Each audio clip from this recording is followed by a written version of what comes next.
Riesgo financiero.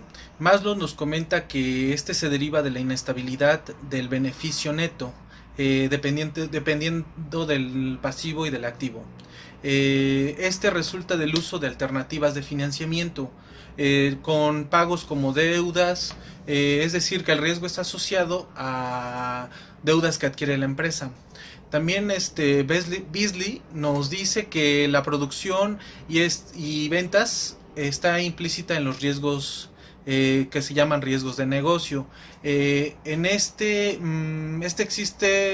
bueno, este es caso en los riesgos que son estos son en accionistas, perdón. Y el financiamiento, digamos, se distribuye entre los accionistas.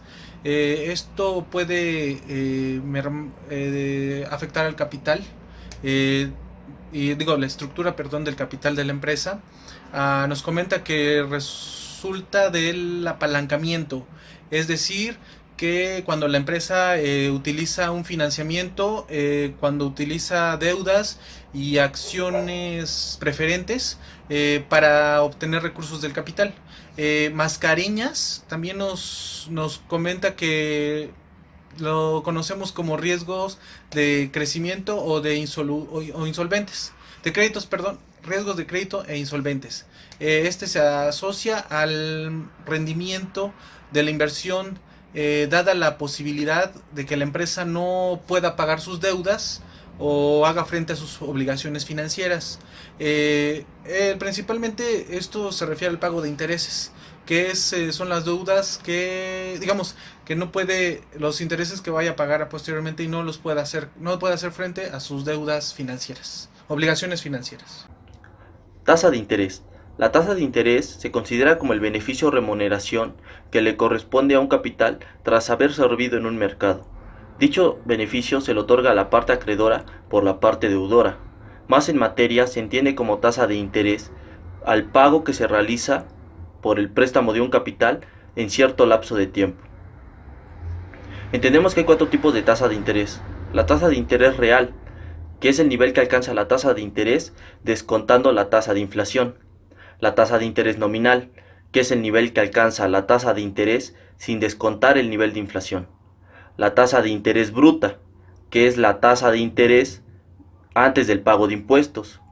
Y por último tenemos la tasa de interés neta, que es la tasa de interés bruta después del pago de impuestos. Deuda en moneda extranjera. Esto tiene dos perspectivas. La primera es la forma de capitalizar a la empresa mediante la emisión de deuda en otros países, ya sea en dólares o euros, dependiendo la fortaleza de la moneda o divisa. La segunda es cuando los inversionistas o bien la empresa tienen un excedente financiero y tienen como finalidad invertir en instrumentos de bajo riesgo, dándole a las empresas la seguridad de que sus inversionistas no serán afectados en algún momento determinado. El segundo tema bien importante es el mercado de derivados. Los derivados son instrumentos o contratos cuyo precio está basado en la evolución de los valores de uno o más activos. Esto lo traducimos a que si yo compro un costal de maíz el día 15 de abril, pero me lo van a entregar hasta el día 15 de julio, este precio de maíz puede cambiar debido a muchas situaciones volátiles como es el precio del dólar, si es un producto de importación o exportación. El mercado de derivados financieros. Se define a todos aquellos productos financieros cuyo valor se basa en el precio de otro activo, al cual denominamos activo subyacente. Este puede ser una acción, un índice bursátil o una materia prima, o cualquier otro tipo de activo financiero, como son las divisas, los bonos y los tipos de interés. El mercado de derivados brinda instrumentos financieros de inversión y cobertura que posibilitan una adecuada gestión del riesgo. Principales características. Los derivados financieros requieren de una inversión inicial muy pequeña en comparación con otros contratos. Este fenómeno le permite al inversionista tener mayores ganancias, así como pérdidas más elevadas si la operación no se desarrolla como se creía. El grado de apalancamiento operativo. Se define como el cambio porcentual en el ingreso operativo, es decir, las utilidades antes de intereses e impuestos, asociado con un cambio porcentual determinado de las ventas. La fórmula para calcular este apalancamiento es el margen de contribución, que este es igual a la diferencia entre las ventas totales y los costos variables totales, sobre la utilidad operacional. Esta es la diferencia entre el margen de contribución y los costos fijos. Para el apalancamiento financiero, debemos contar con el balance general y el estado de resultados de una empresa o ente a seguir.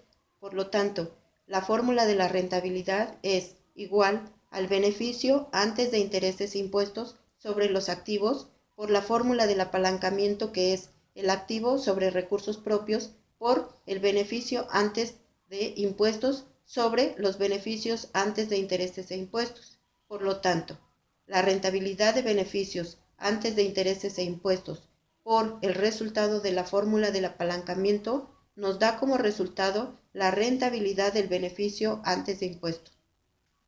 Apalancamiento total. Se usa para determinar el efecto de las utilidades por acción UPA, como resultado de una variación en los ingresos por ventas, a través de la combinación de los grados de apalancamiento operativo y financiero. ¿Cómo se calcula? Una forma es en base al estado de resultados, donde tendremos un punto de referencia y crearemos dos escenarios con variaciones en el volumen de ventas, uno positivo y uno negativo. Entonces mediremos su impacto en la estructura operativa y financiera. Así podemos concluir que el grado de apalancamiento total permite evaluar el impacto directo sobre la UPA, y si éste se da en mayor o menor proporción debido al apalancamiento operativo o al financiero, lo cual depende de las deudas, costos y gastos fijos de la empresa.